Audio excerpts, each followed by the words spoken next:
What's up, folks? You are tuned into the Failing Frequency. I am Ethan, And I'm Mike. and we like talking about Star Trek. Star Trek. We got some news for you. We got some bad news, some good news, some mad news, some Who news, and Doctor Who. then we're going to be talking about the latest episode of Star Trek Prodigy. What was the title, Mike? Ghost in the Machine. Ghost in the Machine. One day I won't be able to just pick it out my arse.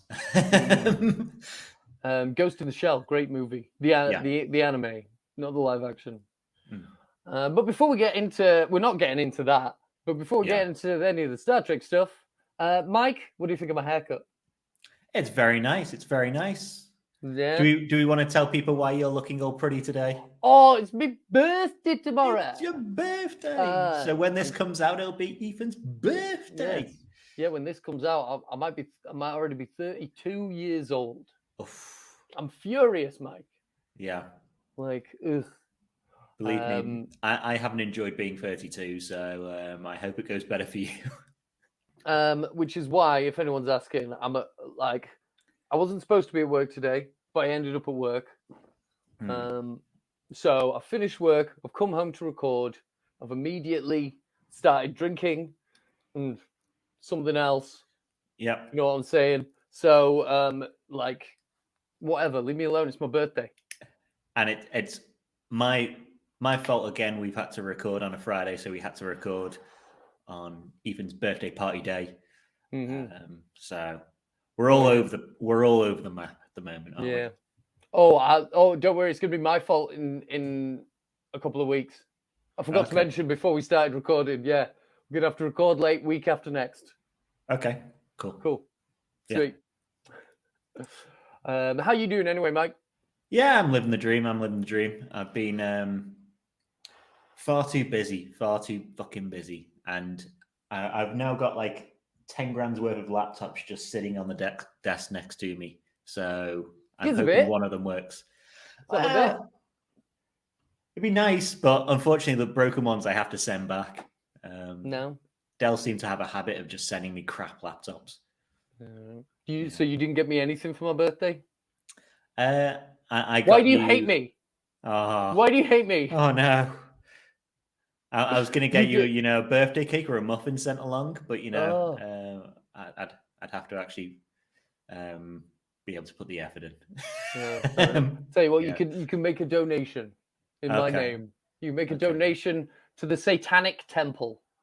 Sure. Or the atheist community of Austin. Yeah. I let me note down donation Satanists. Hell yeah. Donate Satan. Yeah, man. They use their donations to help campaign for and to help people seeking abortions. Yeah. We talked about, I mentioned it. They made like the abortion ritual part of their doctrine, and not letting people have an abortion is like discriminating against their religion. Yeah. They are the one religion in the US that seems to be pushing for 100% keeping church and state completely separate, and Absolutely. not having those sorts of stupid fucking laws. Oh yeah, man. But hey, who cares about the Satanic Temple? Because it's Christmas. It's Christmas. I'll tell you what, man.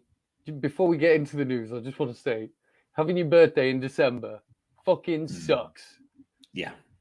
Especially like, as you go through your 20s, everyone else gets more and more busy. Yeah. Comes down to Christmas party season, so everyone's got to work Christmas party on. Never really hard to get people together. I bet Jesus didn't ever have to get like one present for his birthday and Christmas. But whatever. That's that joke is very ironic, and that has many levels. I'm quite pleased with that. Yeah. Right, let's get into the fucking news. Yeah. Right, let's start off with the sad news, as we often do. Sorry to report the passing of I'll tell you what, quite prolific actor Kirstie Alley, who of course played Saavik in Star Trek II: The Wrath of Khan. Mr. Saavik. Mr. Saavik, yeah.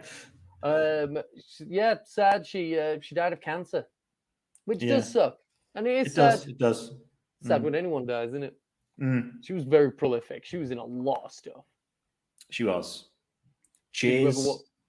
You know, Cheers. Big absolutely. fan of Cheers, even into those later seasons. Yeah, absolutely. Did you ever watch Veronica's Closet? But yeah, I mean, like we were saying in the green room, it is sad when anyone dies. It's sad. She, of course, being in Star Trek 2 and then complained about money and wasn't in 3 and 4. And maybe if she hadn't complained about money, she would have been in those. And the Romulan side of the character would have, that might have been part of the story rather than just being shuffled off. Yeah, maybe if she hadn't been such a pain in the ass. Yeah. And I mean, hey, maybe if she wasn't, as we were saying again before we recorded, maybe if she wasn't also a member of a dangerous, disruptive cult that denies science left, right, and center, maybe she would have got that diagnosed a bit sooner. Maybe if she trusted doctors a little more. Yeah. So those that don't know, she was on the Trump train, anti-vax, Scientologist, transphobic, homophobic. Pick any of the icks. Yeah, she was on it really. She was ick. Absolutely. Yeah. So obviously, like I keep saying, like I'm making sure to reiterate, it is sad when anyone dies. But yes, also, whatever. Yeah. On the good news. On the good news side. So let's do some nice news. We even called that bad news, so I thought we were being, that's bad news. It's terrible. It's terrible news. Bad news. Oh well. Is what it is, I guess. So great news. The epitomous, prolific, wonderful actor Michelle Yeoh, who of course played both Captain and Emperor Georgiou in Star Trek Discovery, is being honored with the Icon of the Year award. Yeah. I tell you what, man, there are few that deserve it more. Well, what outside of Everything Everywhere All at Once is she getting it for? Pardon my ignorance, but I don't know what else she's done this year. It could be anything of a million things. Crouching Tiger, Hidden Dragon. It could be Shang-Chi. Yeah, that's not Icon of the Year, is it? You did that years ago. She's done a bunch of... It's not just about like what she's done this year. Then they should rename the award. This year, she's the icon of this year. Okay. And she's iconic. And that's why she's getting Icon of the Year. It's not because of what she's done this year. It's because Michelle Yeoh is fucking iconic. Yeah, that's fair enough then. That's fair enough. I was just struggling to think. I like Everything Everywhere All at Once. But, I think it was going to be a weird one to give someone an Icon of the Year just for that. Just for being an icon? No, just for that one movie. But if it is the well, like the whole lifetime, in recent years, she's also Crazy Rich Asians, which was super popular over in the States. And then Shang-Chi. True. She was in. I mean, I'm just going down here. So we've got like Shang-Chi this year. Roles, 58 movie roles, but like that's that doesn't feels like there should be more there. I think that's just what's on here. Let me just Google how many Michelle. I love keyword Googling. Michelle Yeoh, how many film? She should have had that Bond spin-off that they were trying to make for Jinx or whatever, for her character in Tomorrow Never Dies. It just says at least 56. So presumably she was in a shitload of movies in Malaysia beforehand. And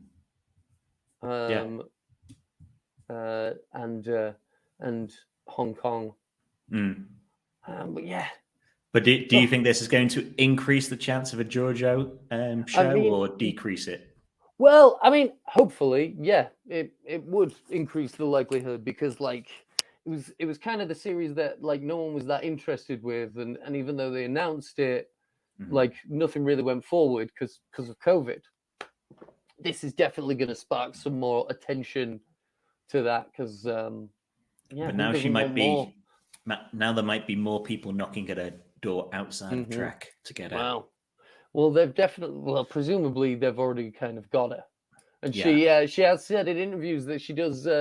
She's definitely up for it.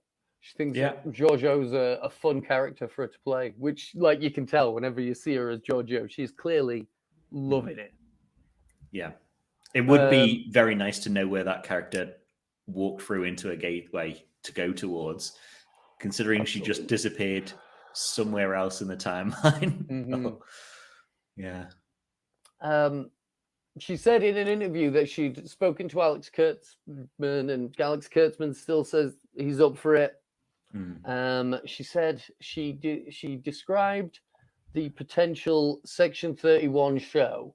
Now, let me tell you, how does this sound? As Mission Impossible meets Guardians of the Galaxy. Yeah. I'm kind of thinking, like, what comes to my mind is that episode of Doctor Who where they do the bank job and they've all lost their memories as to why they're there. I love that episode. Yeah. I just fall into the opinion that the more you see of Section 31, the less interesting they become. Yes. Yeah, definitely. So, I'm like, I can see where you're going there. Yeah, that's absolutely fair enough. Yeah. But yeah, hopefully. But yeah, well done, Michelle. Good for you. Yeah. Good. You fucking keep fucking cracking on. We love you. She can beat the shit out of both of us. Oh, yeah. Yeah, onto some Star Trek. Star Trek, not just Star Trek adjacent. Yeah. We got some images, some new images released from the next series of Picard. Have you seen them? I have. The only thing I was like, ooh, was the gold ships. It shows the gold ships of presumably the Titan line. Yeah, they do look nice. And there's at least 3 there, and I want to know what the third one is. You know, we can barely see them as well. Yeah, we can see the Titan A, and I'm like, oh, I know what the Titan A looks like now. And presumably the one behind Patrick is the Titan, and then there's another one. It's like, come on, show me them all. I like that jacket Picard is wearing in that picture. That is a nice jacket. Yeah. Speaking of Picard, nice clothes. Wait a minute. Where did I put it? We also got another shot of Riker and Picard in a bar. And look at Sir Patrick Stewart of Yorkshire wearing that fine flat cap right there. It's the cultural dress of our people. Yeah. He's not just doing it to hide a bald spot like like some people do. He's doing it for that Yorkshire pride. He beat the bald spot. Yeah. Yeah. Fucking do it like Doomsday weaponed it and just fucking bicked it. Yeah. But yeah, always good to see a handsome older Yorkshireman having a good time. Yeah. That's looking good. Still early Feb, isn't it? The series starts, something like that. Yes. So, yeah. The next one on our horizon. We've got another shot of Bev Crusher, Blazing Bev. Hello. Oh shit. Blazing Bev Crusher. Yep. This one's for you, Bev.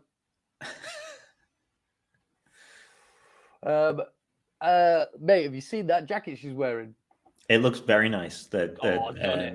It's like half because the folds on it reminds me of like Spock's one or like the Monster Maroons. The folds there. Yeah, it's like nice. It's like the excursion coat that they wear in Wrath of Khan. Yeah. Which is like that is that's honestly one of the few items of Star Trek uniform that you can get away with just wearing. Yeah. As a coat. Especially nowadays where you can basically get away with wearing anything now. Yeah. It's great. Just wear a fucking morph suit out. No one will care. Yeah. Oh, mate. I went to the shops wearing my fucking Sherlock Holmes Deerstalker. Yeah. And the guy behind the counter was just like, I love your hat, man. To be honest, I love your whole look. I loved it. Made me feel good about myself. Oh. So I was perusing. Oh, there's another news story that I forgot to mention to arrange. Just a quick one, man. You seen this fucking Star Trek invading Heathrow? Yeah. That's kind of cool. Jealous, go through Heathrow so much, and they're not there on the days that I'm there. Yeah, those have got to be like production uniforms as well. Yeah. I know the main dude or the first guy that shows up in it and is in the middle all the time. I know him from something. What uniforms are you wearing? The red one. Right, yeah, I'm looking. There's a shot with one. them all. So we've got a couple of Discovery 31st century Starfleet. We got an operations and a science, and then we've got a Strange New Worlds operations, Strange New Worlds command, which is definitely not cut for that man's body. This is another reason why, like, they are definitely like tailored for specific person's bodies. So they've got to be production. It's easier to fly the uniform somewhere than even the background actor and the uniform, isn't it? So yeah. And then we've got like a long sciences, Strange New Worlds, which I don't think we actually saw in last season. This is the first time I'm noticing it. Okay. And then we got some folks in some pretty cool Vulcan get-ups. Yeah. And this was all for promoting Paramount Plus launching in Europe. So by the time this is out, I think it's Germany and I don't know, a couple of the DAC places. We got like Germany, France. Wait a minute, it's on here. So now they can experience the joy of Paramount Plus, which I guess I'll have to sign up for again for Picard. Oh no, Picard might still be in Amazon, Delio. Ooh, maybe. I think so. Yeah. Which is why it's definitely the last. Which is one of the reasons why it's definitely the last series, and any spin-offs from it going forward will be on Paramount Plus. Yeah. But yeah, good for Europe. You get stuck with the same fucking shitty streaming service as everyone else. Fuck you. But yeah, that looks like fun. The video is great. Go check it out. It's a bunch of people being like, oh yeah, fucking, has anyone fucking packed your bag for you? But they're all space style. Yeah. Some bullshit. Do you reckon they had to buy tickets to go through? Because they clearly go through security. So did they just buy those actors tickets and then not fly? Oh no, it's if it's for showbiz, any security can be breached. Showbiz, baby, let us through. Showbiz, baby. So I was perusing Twitter, and I saw a fun over on the Failing Frequency Twitter page. Twitter at Fail Frequency. Jeffrey Combs pops up. Big news. Ecstatic to announce that Onyx the Fortuitous and the Talisman of Souls has been selected for Sundance. Yeah. Did you know anything? I don't think. Did you know? I know absolutely nothing about it. So yeah, I believe it's crowdfunded, isn't it? Yeah, it's crowdfunded. Yeah. Jeffrey Combs is going to be playing the villain Bartok. He's called Bartok. The something or other, and the plot of the movie is basically Onyx, that weird dude off the internet. Yeah. Wins a chance to go and meet his idol. And he goes to meet Jeffrey Combs, and presumably Jeffrey Combs is going to be playing a big, loud, camp, cackling villain in all sorts of occult strangeness. Here's the plot. Fledgling occultist Onyx and a group of worshippers attend a once-in-a-lifetime ritual at their idol, Bartok the Great's mansion. Sounds like sure. fun. You can't have enough Coombs, really. No. I was gonna watch it. Like, I've never watched Reanimator. Have you ever watched it? No. Oh, I've got to. Like, I've seen some clips from it the other day. It's based on Lovecraft stuff, and I've been going through a Lovecraft phase, learning a lot about the nature of fear and ignorance. Yeah. And black people. Superstition. Hey, that's the Rob Zombie song. Superstition, fear, and ignorance. Anyway. What were we talking about? Jeffrey Combs. Combs. Yeah, man. Combs. Yeah. Obviously, Jeffrey Combs plays every other person on Star Trek. Yeah. Played Shran. Played Weyoun. Played Brunt. Played Agmus. Something or other. Yeah. He does everything. I'm gonna be looking for this film. Yeah, for sure. I wonder how many other roles he plays. You can tell me how good it is if it's, Channel Awesome level of internet celebrity film. Then I will avoid it like the plague. Yeah. Then I'm considering this one a public service announcement. Okay. So we've been talking about some of the Exo 6 dolls. They are dolls. Mm-hmm. Some of their Star Trek lines, some pretty impressive dolls. Mm-hmm. One of which has two variants. So we've got Captain Benjamin Sisko from DS9. Yep. And there are two versions of this. So this has just been announced, right? So if you have a loved one and you're looking to spend $215 American on a doll for your loved one, make sure that you are getting the Ben Sisko standard version. Because the standard what version, do we get with a standard one? Because we get extras with the standard version. The essential version sounds sexier, but it comes with less, and that's why it's called essential.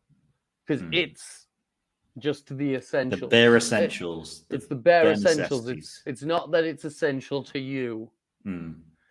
Because the standard version comes with a variant vest and a square whiskey tumbler, so that you at home can recreate the final moments of Star Trek DS9 episode In the Pale Moonlight. Yeah. Which it literally makes this. We've talked about these are outrageously priced dolls. Yeah. This is the only one that I want. Yeah. Absolutely. Would you get and play with it, or just have it set up so he's constantly cheersing you? I would get it and play with it, and I would do the voice, and I would reenact the sequence. I would maybe make a little stop motion film of walking him around a little sofa, recreate scenes from the film, from the episode rather. It's amazing how there's a second version of him, and it's not him in the original costume or him in Benny Russell costume. It's just him with a vest and a tumbler. So weird that second version is just like a same as the first ish. Yep, same as the first, but also with like one of those glasses that's also like in like Blade Runner and that. Yeah. So yeah, make sure you gotta make sure you're getting the right thing. Well, that's it for the news. Yeah. How do you feel, man? Do you feel informed? Yeah, bit informed. Not too much heavy news this week, thankfully. Now people are busy. Yeah. Too busy to come to my birthday. Those bastards. Right. Should we talk Prodigy though? Prodigy. Absolutely.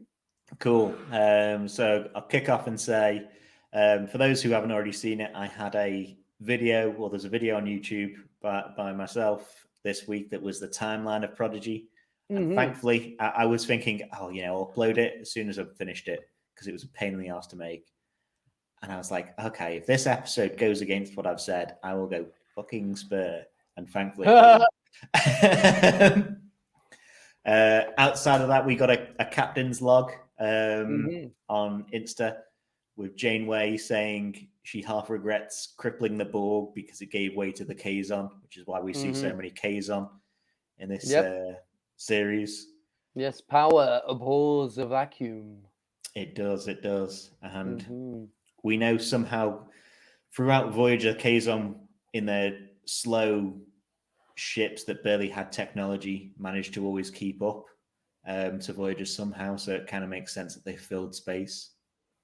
I saw one of the writers of Prodigy saying people were commenting on them having the spot glasses to capture Zero.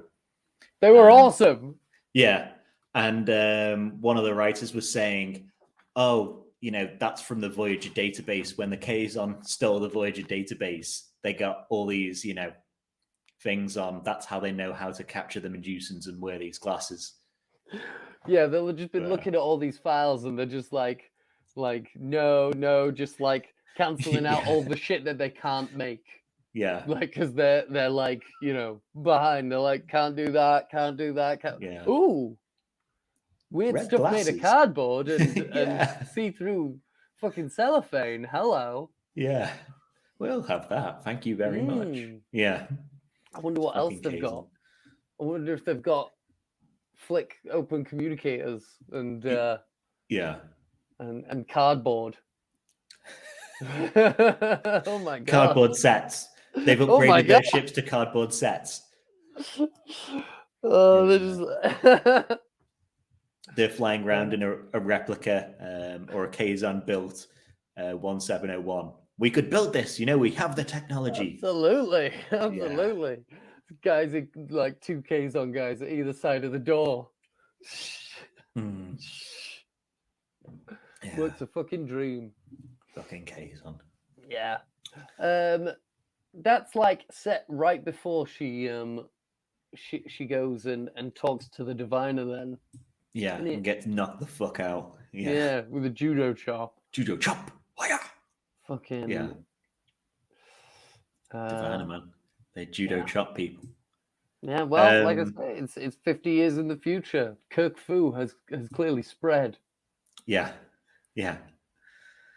He trained at the local Kirk Fu dojo. Yeah, he's had enough time working out the timeline. Worked out that he's like 100 years old, and when he went back in time, he must have been around the Enterprise C, which is just like baffling that this series goes from the Enterprise C to 40 years after Picard happens. Yeah, man. Like it's a wide time frame. It's great wibbly wobbly. Yeah, it's wibbly wobbly, timey wimey. Like this is some Doctor Who level fucking around with the timeline. It is, and I love it. Yeah. Should we talk about the episode though? Ghost in the Machine. Absolutely. Non-spoilers. What did you think of the episode? Yeah, I'm a big fan. Major Kusanagi is great. Big fan of what's his name as the puppet master. Yeah. You mean Ghost in the Machine, not Ghost in the Shell. Yeah. Oh, I am silly. Oh, I'm just being silly, Mike. Yeah. Yeah, no, it was great. It was a fun episode. We kind of got there. There was some moments where I was like, less of this, bit more of this would have been nice. It was more the kind of there's a big kind of explosive moment more towards the back end of the episode. Yeah, that's definitely the only thing in the episode. Yeah. Much like last week, it was a bit of a vignette episode. I did like one of the the simulations. Yeah. Where it's a what playlist would this be in? The holodeck mishaps. That's it. Holodeck mishaps. It's another great holodeck mishap episode. Yeah.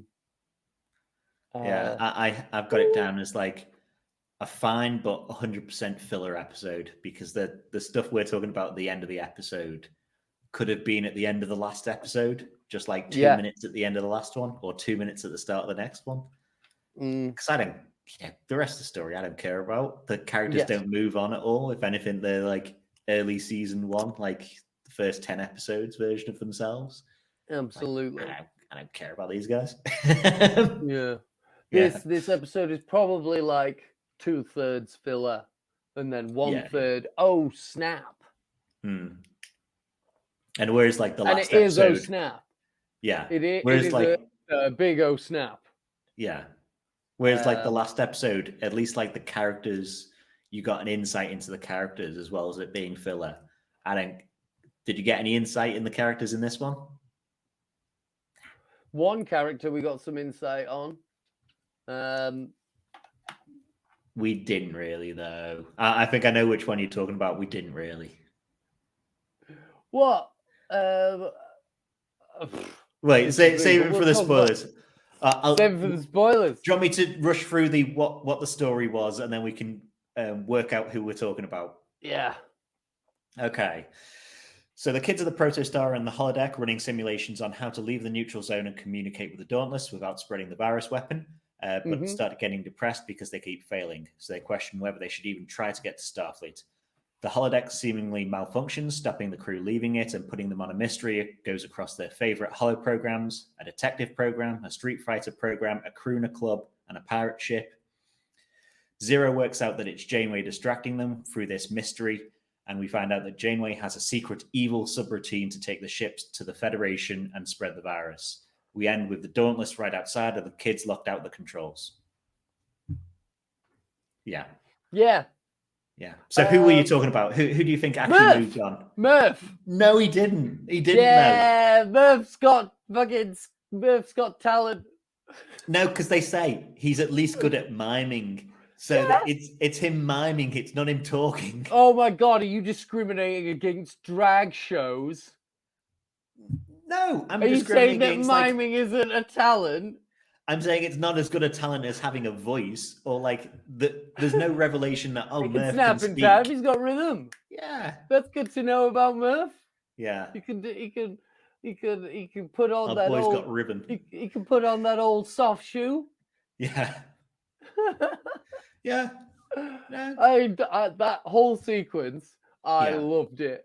I put in my notes. I put noir noise. Yeah. Do you know what? I had it as good originally, and then I watched it again this morning to re-get myself in it, and I've moved it to bad. Do you know why? Why?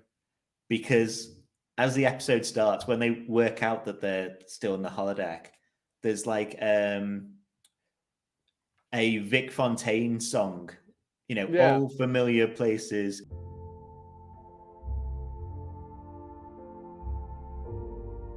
Computer, music off.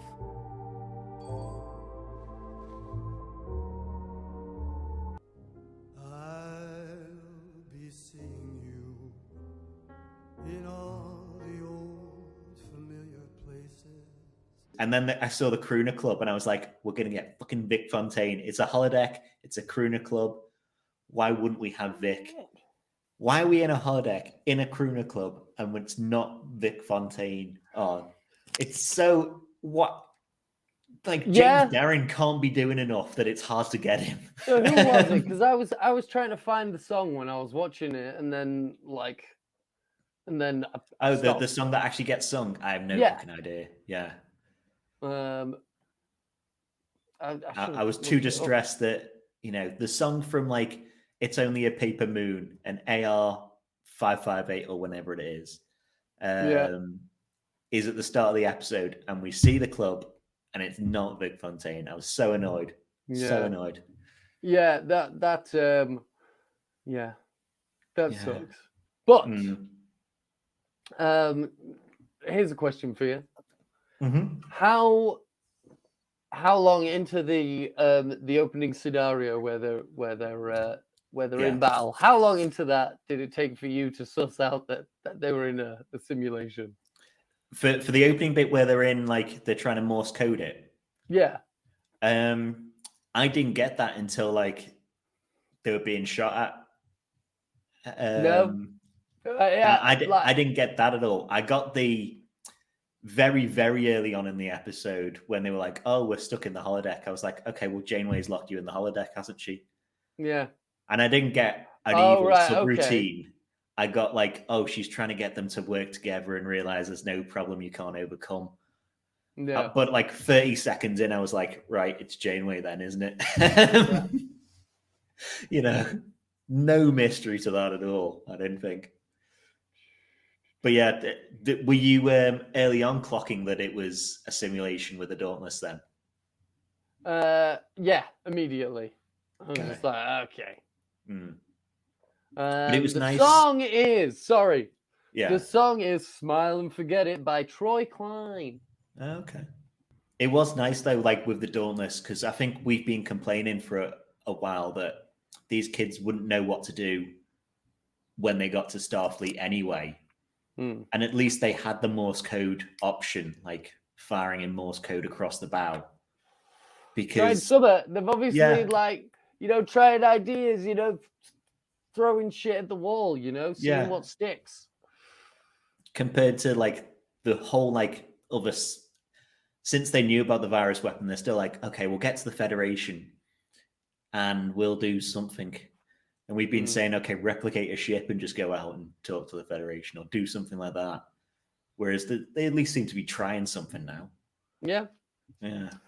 I mean, obviously nothing really beats just a, writing, just painting it on the fucking window, just say like, do not try connect to our ship, fucking crazy virus on board. Yeah. Just fucking paint it on the window, man. Yeah. Like, so dumb. Just like that window is so big, they could just be like, "Hey, dude, they could do the sign." They could do park right close to the window on the Dauntless and do the Love Actually, the dropping of the placards. Just doing the signs. Yeah. It's like, absolutely.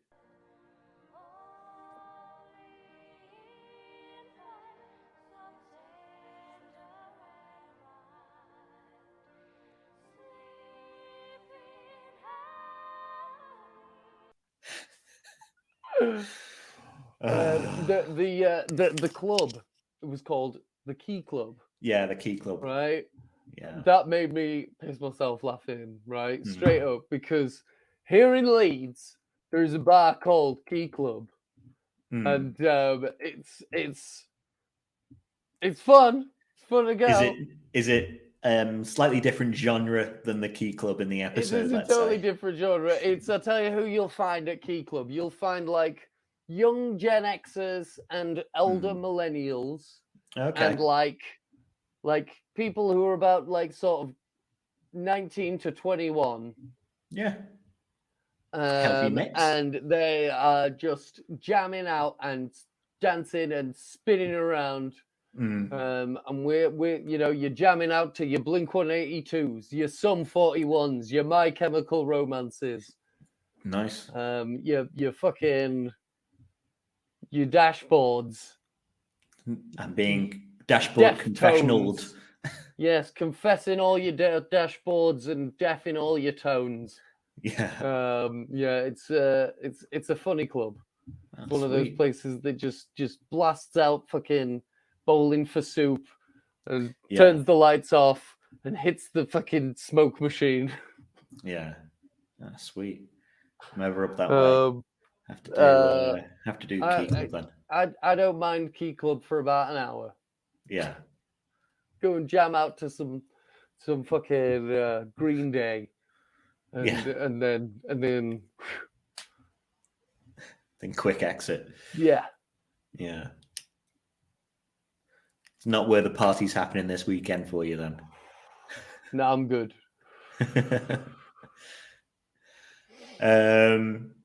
We got to look at what the holodeck looks like outside of the holodeck when people are in it. Yeah. Did you see this? Like where they're just standing in the holodeck room. Yeah. That was very weird. Dude, yeah, it was kind of like they were stood in like suspended animation. Yeah.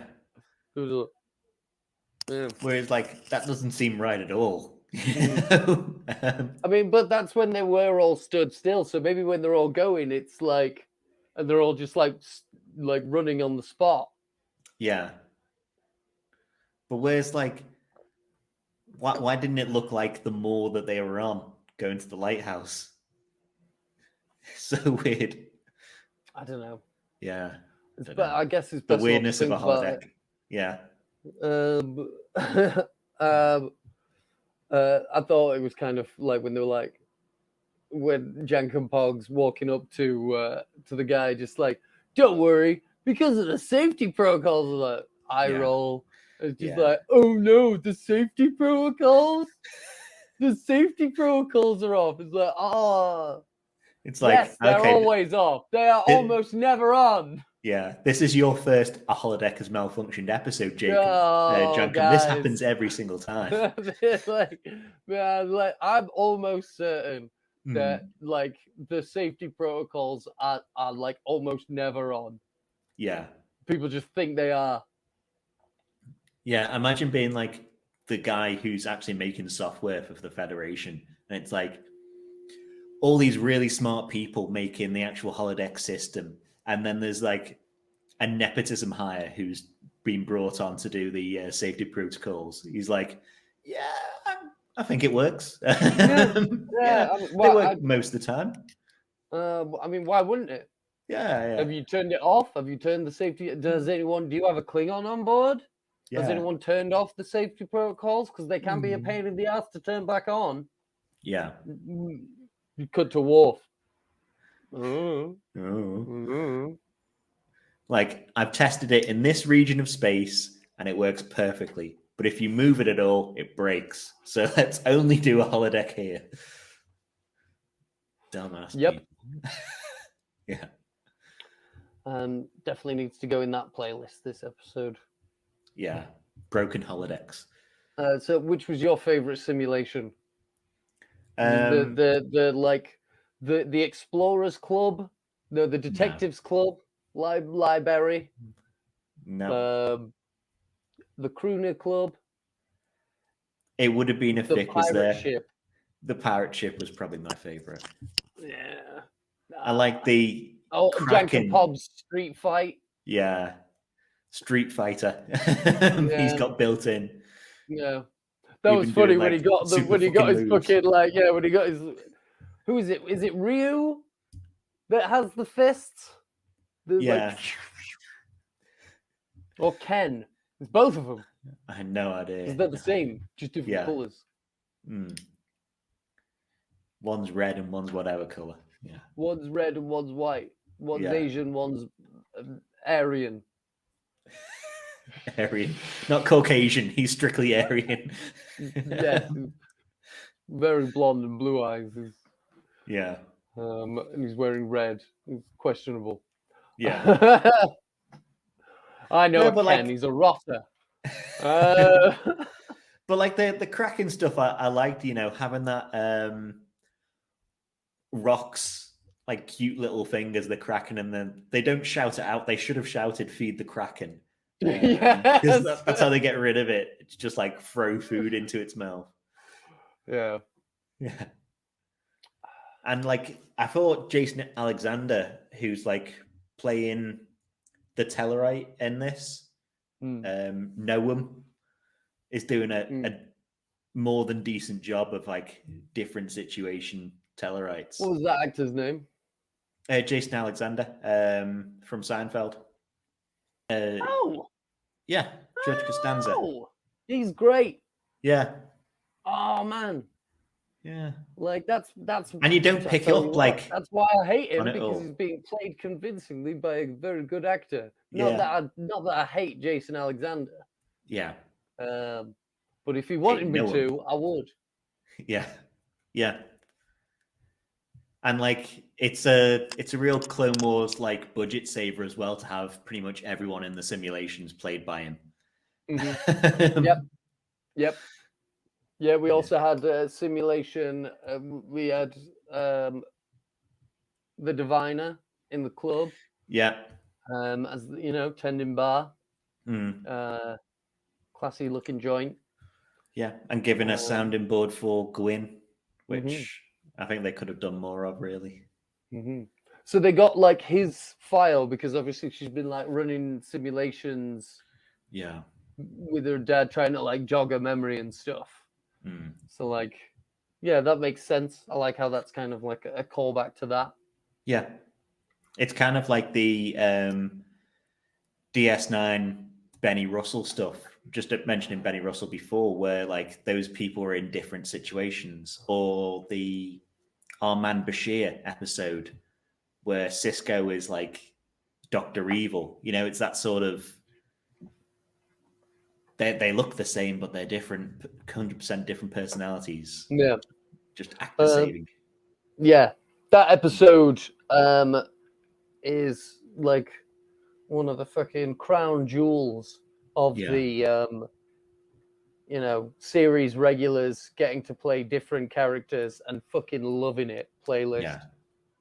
That episode of DS9, Armand Bashir. Yeah.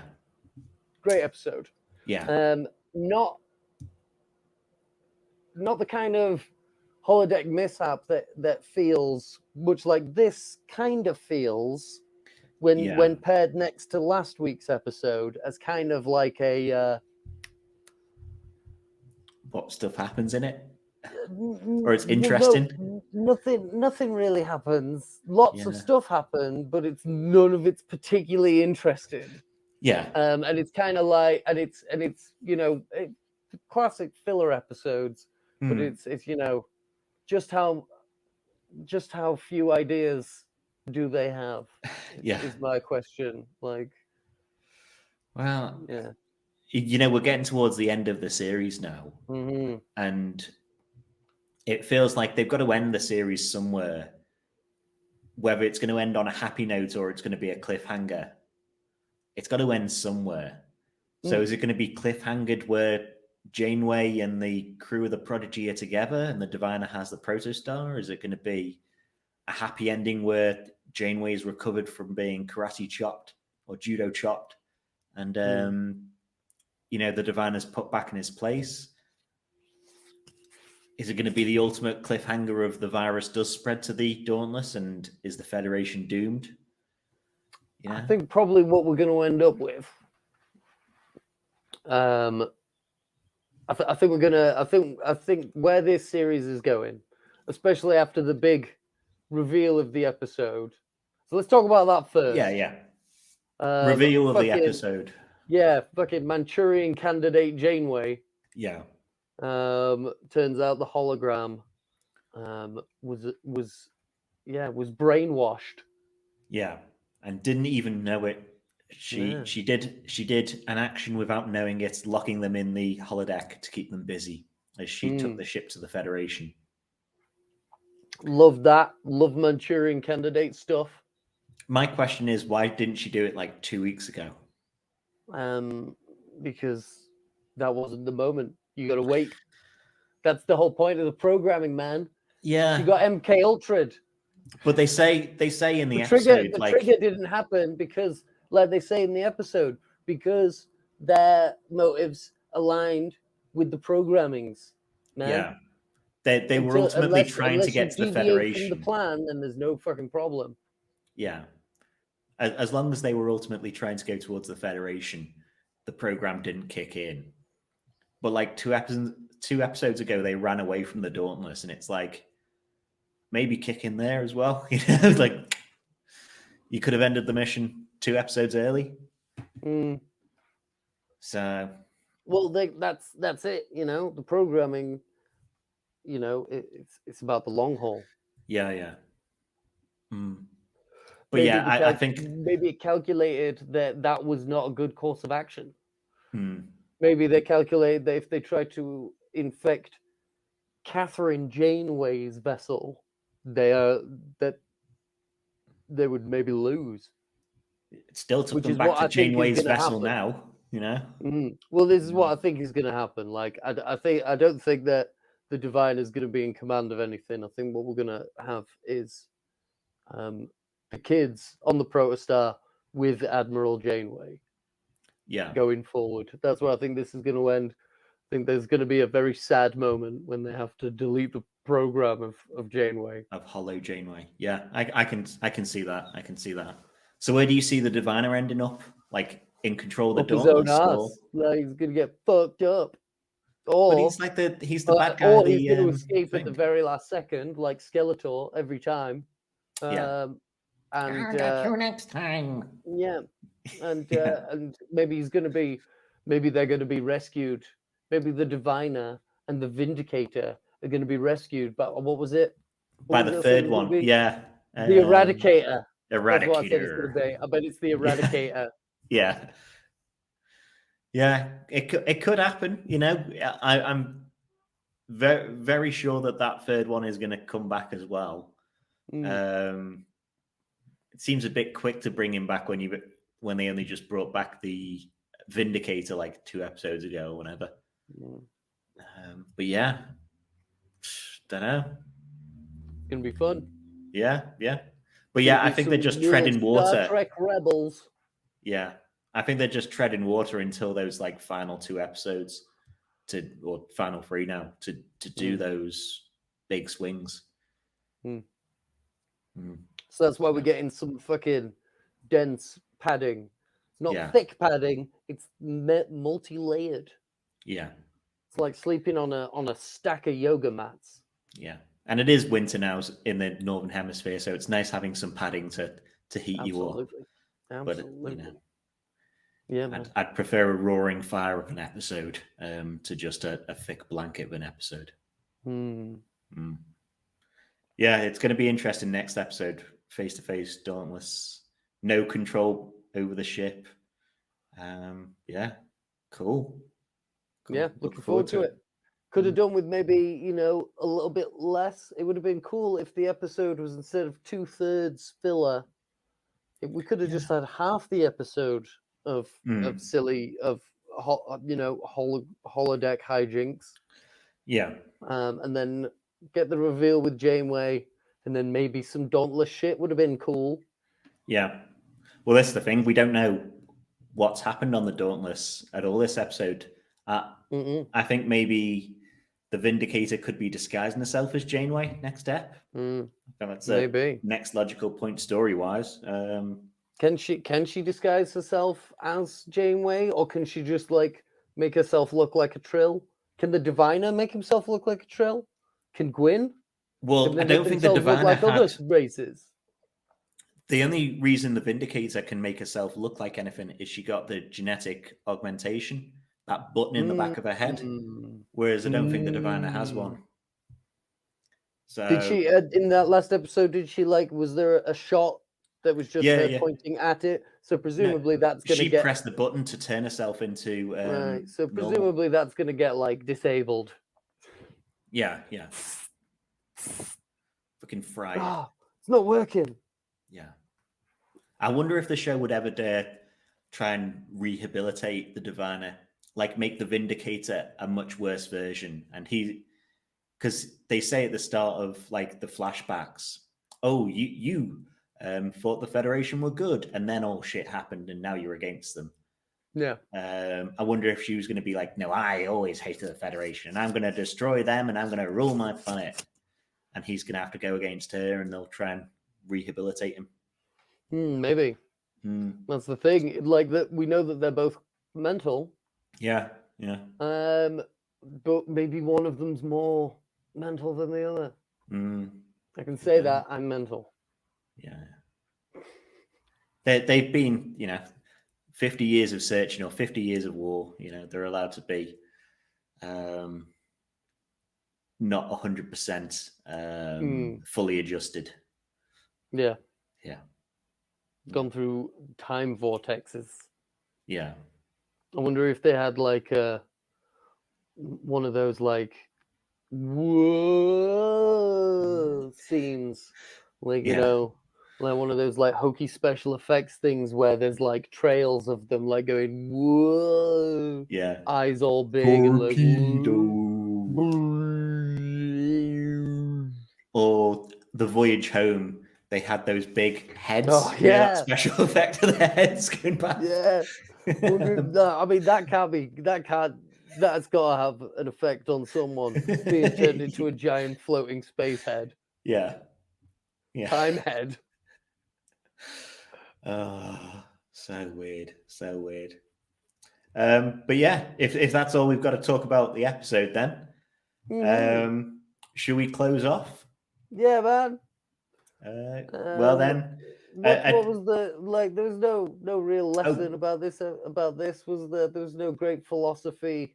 No. There was no deep analysis. The deepest Don't hand thing out over your security codes to someone. Yeah, definitely. Yeah, no, don't hand out your passwords. Yeah. And you know, sometimes, you know, bit more of this, bit less of this. Yeah. Yeah. Okay. Then you know, do all the usual thing proper YouTubers like who do it as a profession ask. Like, subscribe, write a review if you're listening to the podcast, all that sort of stuff. Yeah, follow us on Twitter and shit. Yeah. Hail Satan. Yeah. I'll be making a donation straight after this for you. Yeah. Fuck yeah. Yeah. If you want to give Ethan a birthday present, donate to Satan. Yeah. Fuck yeah. Fuck yes. Yeah. In that case, should we say no, fuck yeah. Live long and prosper, motherfuckers.